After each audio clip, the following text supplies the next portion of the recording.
What you're about to hear sounds like something from a nightmare. Two different witnesses, two completely different stories. Witness 1 says he's in constant isolation, barely surviving. Witness 2 says he's got special privileges and protection most inmates would kill for. But here's where it gets weird. Both witnesses were threatened after they started talking. One was told to stop digging. The other suddenly retracted half their story. So what's really going on? Is someone protecting Kohberger, or is someone setting him up for something worse? Stick around because the timeline I'm about to show you doesn't make sense unless... As an investigative reporter and a parent myself, this was one of the hardest and touching pieces of case I've ever had to research. Please subscribe. It encourages me to keep bringing you more details about this case. You're gonna go to hell. Picture this. A man who spent years studying the minds of criminals. A guy who read every book about serial offenders. Someone who thought he understood how the darkest minds work. Now, he's living among them, and they're making his life a living hell. This is the story of Bryan Kohberger. And trust me when I say this, what happened to him after his sentencing is way more shocking than anything you've heard so far. See the courtroom drama, the trial, the guilty plea. That was just the beginning. What came next is something nobody saw coming. Not his lawyers, not the media, not even him. You're probably thinking you know this story. 4 young people lost their lives in Idaho. A criminology student got caught. Justice was served. Case closed, right? Wrong. Because in July of 2025, Bryan Kohberger stood in a courtroom and accepted 4 life sentences. No chance of parole, ever. He waived his right to fight it. Just like that, his life as he knew it was over. The families of the victims sat there watching. Some cried, others stared at him with pure rage in their eyes. And Kohberger, he stood there emotionless, blank face, empty eyes, like none of it mattered. But here's what nobody talked about in the news. Here's what didn't make the headlines. What happened after that courtroom door closed? Where did they take him? And what's his life really like now? That's what this video is about. And I'm warning you right now, and it's darker than you think. Let me take you back to July 23, 2025, the courtroom in Boise, Idaho. This wasn't just any sentencing hearing. This was raw. This was emotional. This was families looking their worst nightmare in the face. One by one they stood up. The families of Kaylee, Madison, Zana, and Ethan. 4 young people with their whole lives ahead of them, gone in one night. Kaylee's father stood there, his voice shaking but strong. He looked right at Kohberger and said something powerful. He said, "You tried to break our community apart. You failed." Can you imagine having to say that? Having to stand in front of the person who destroyed your family and find the strength to speak? But it didn't stop there. Alivea, one of the sisters, she didn't hold back. She called him out, said he was basic, a textbook case of insecurity. She saw right through whatever image he tried to create of himself. And you know what's crazy? Through all of this, Kohberger barely moved. He just stood there, stone cold. No emotion, no reaction. Except for one moment, one single moment, when he looked at his mother and smiled. That's it. That's the only humanity anyone saw from him that day. The judge laid it out clearly. 4 consecutive life sentences. That means 1 life sentence has to be completed before the next one even starts. It's basically the legal system saying, we want to make absolutely sure you never ever walk free. No parole, no second chances, no appeals because he waived that right. Within 48 hours, Bryan Kohberger would find out that prison is nothing like his criminology textbooks described, nothing like the theories he studied, nothing like he imagined. As an investigative reporter and a parent myself, this was one of the hardest and touching pieces of case I've ever had to research. Please subscribe. It encourages me to keep bringing you more details about this case. So where do you send someone like Bryan Kohberger? Idaho Maximum Security Institution. And let me tell you, this place is not like the prisons you see in movies. This facility opened back in 1989, and from day one, it had one purpose: to hold Idaho's most dangerous and violent male offenders. We're talking about the worst of the worst. 535 inmates live there. Murderers, predators, people who did things so terrible, Society decided they can never be trusted in the outside world again. The security, it's intense. Double perimeter fence, razor wire everywhere, electronic detection systems that track every movement. This place was built to make sure nobody gets out. And here's something that makes it even more intense. Death row inmates live in the same facility, people waiting for their execution date, people who've given up hope of ever leaving alive. You might have heard of Chad Daybell, the guy involved in that doomsday case where kids were found buried in his backyard. Yeah, he's there too. This is the world Kohberger entered on July 25, 2025. Now, put yourself in his shoes for a second. You spent years studying criminal psychology. You read about these places. You analyzed why people end up there. You probably even thought you were smarter than all of them. And now you're walking through those gates. The metal doors slam behind you. The reality hits you. This is home. Forever. But here's the thing nobody expected. Kohberger arrived on July 25th, just 2 days after his sentencing. By July 30th, just 5 days later, he was already filing complaints, already begging prison officials to move him somewhere else. What happened in those 5 days? That's where this story gets really dark. They put Kohberger in J Block, Tier 2. Now, if you don't know anything about prisons, that might not mean much to you. But J Block is a special kind of hell. It's what they call long-term restrictive housing. 128 inmates live on this block. It's a mix of everything. General population, protective custody, even death row inmates, all living in the same area. And Kohberger's cell, it's tiny, one person, locked down 23 hours a day. Think about that. 23 hours, in a small concrete room, by yourself, every single day. He gets 1 hour of outdoor recreation, 1 hour. And even then, if they decide he's too dangerous, he goes into a cage, not kidding. An actual cage outside. He can't go anywhere without restraints. Every time he leaves that cell, he's chained up. Hands, feet, the whole thing. Showers? Every other day, not even daily, every other day. Meals get pushed through a slot in the door, like feeding an animal. No dining hall, no sitting with other people. Just a tray through a slot. This is his life now. But here's what makes J Block especially brutal for someone like Kohberger. Up to 30 inmates in long-term restrictive housing live there. These are people who've been in the system for years, decades, some of them. They know how prison works, they know the code, they know the games. And when Bryan Kohberger showed up, they were waiting. You have to understand something about prison culture. New guys, especially famous ones, they're targets. Everyone wants to make a name for themselves. Everyone wants to be the one who got to the celebrity inmate. And Kohberger? He's about as famous as they come. The guy who killed 4 college students. The criminology student who thought he was smarter than everyone. The person all over the news for months. He walked into J Block with a target on his back. July 30th, 2025. Day 2 of Kohberger being in J Block, just 48 hours after arriving. He files his first official complaint, a handwritten note to prison staff. And what he describes is absolutely wild. Minute-by-minute verbal threats. Minute-by-minute harassment, that's what he wrote. But how? How do inmates harass someone who's locked in a cell 23 hours a day? The air vents. You see, in these old prison blocks, the ventilation system connects the cells.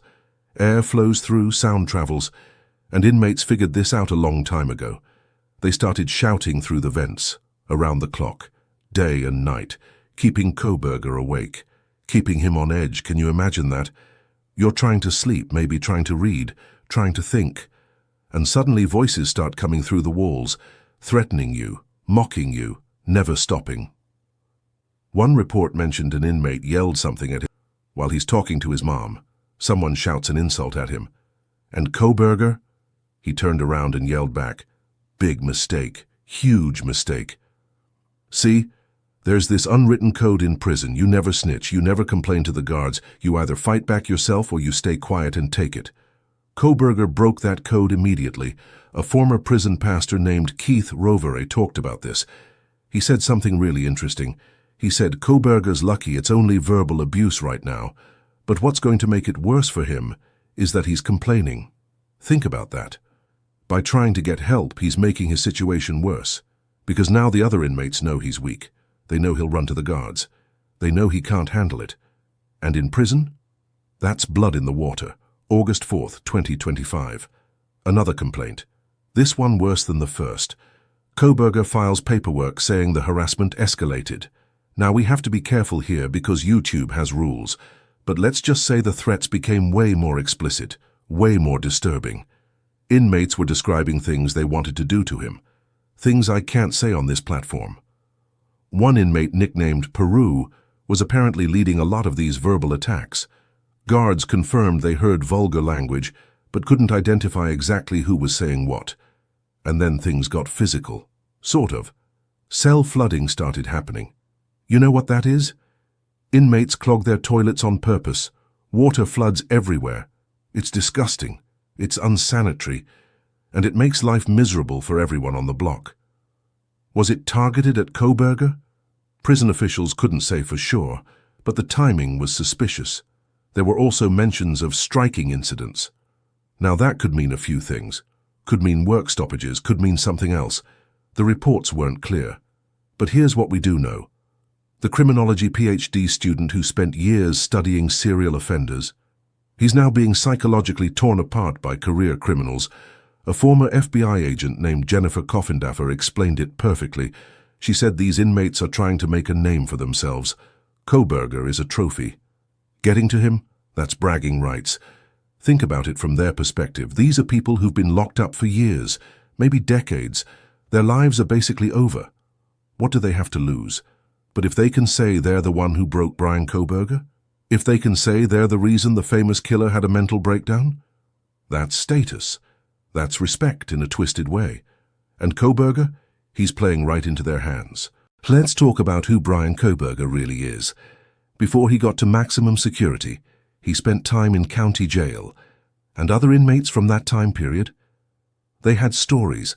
One said Kohberger washed his hands dozens of times per day, obsessively, over and over, like he couldn't stop. Showers, 45 minutes to an hour, every time, while other people were waiting, while guards were telling him to hurry up. He'd just stay in there. Inmates described him as weird, annoying, someone who didn't understand social cues. Now, I'm not a psychologist, but a lot of experts have pointed out that many serial offenders have something in common. They're control freaks. They need everything to be just so. They need to feel in charge of their environment. Some experts even suggested Kohberger might be on the autism spectrum, not as an excuse, but as context for understanding his behavior and what happens when you take a control freak and throw him into the most chaotic, unpredictable environment possible. He breaks. That's what we're seeing. That's what these complaints show. Someone who's completely losing his grip. Keith Rovere, that prison pastor I mentioned earlier, he said something chilling. He said, "I have no doubt Kohberger's already thinking about suicide. He's not even a month in, and he's losing his mind, and it's only going to get worse." Think about that. A month. Just 1 month. And experts believe he's already at his breaking point. He's got 46 years ahead of him. Minimum. Probably more. How does someone like that survive? You want to know what's really sad? What's almost pathetic? TMZ got hold of official prison records, his resident concern forms. These are basically complaint forms inmates can fill out. And what was Bryan Kohberger complaining about? July 27th. He can't access the JPay system to order stuff from commissary. August 13th, he didn't receive his supply bag. August 18th, a thank you note because he finally got commissary forms. July 31st, his food tray wasn't full. Let that sink in. This is the guy who studied criminal psychology, who researched Ted Bundy, who thought he was this criminal mastermind, and now he's filling out forms because he didn't get enough food on his tray. From analyzing serial killers to complaining about missing supplies.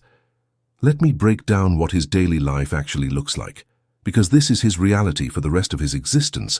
He wakes up in his cell, small, concrete, cold, 23 hours in that space. He gets 1 hour outside, if he's lucky, and he hasn't caused any problems.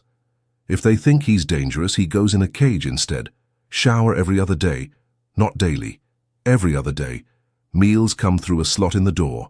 Breakfast, lunch, dinner, pushed through like he's in a zoo. He can buy a tablet for about $100. It lets him listen to music, send emails, Maybe watch some movies.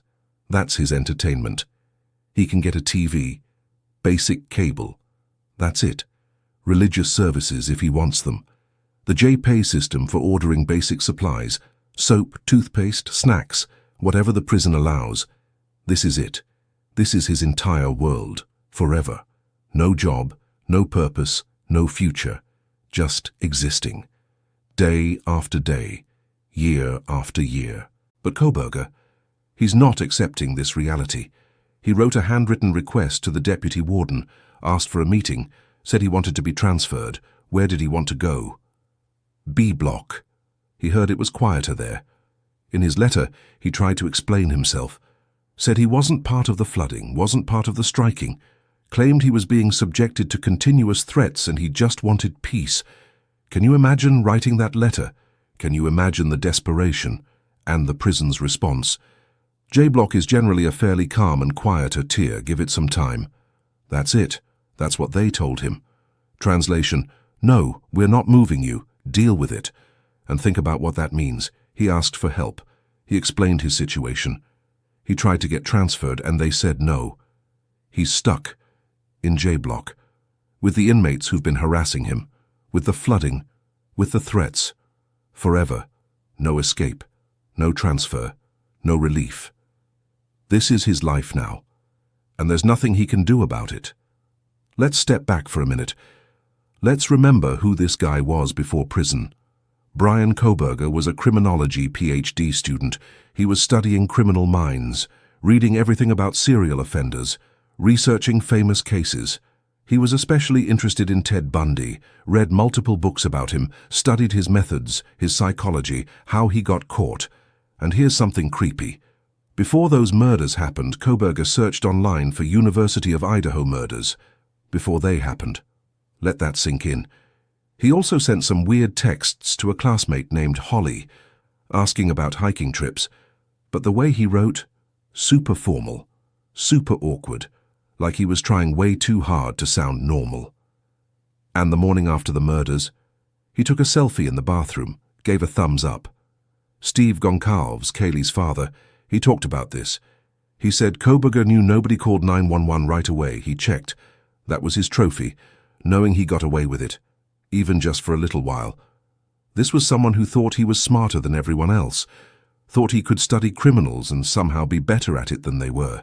He analyzed serial killers, learned from their mistakes, thought he wouldn't make the same errors, but he did. He left his DNA. He drove his own car. He kept his phone on.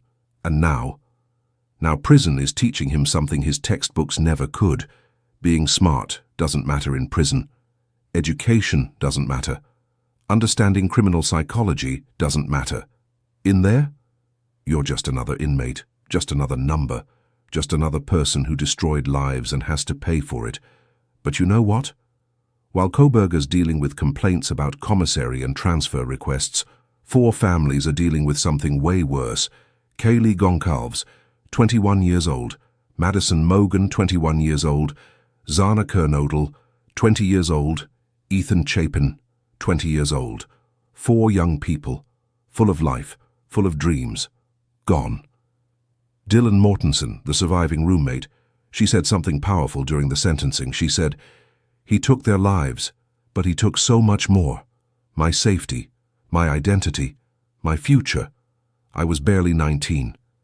Barely 19 years old, and she had to live through that nightmare." The families gave victim impact statements, and they were heartbreaking. Empty chairs at Thanksgiving, at Christmas, at birthdays, graduations that will never happen, weddings that will never be planned, children who will never be born, dreams cut short, futures stolen. And for what?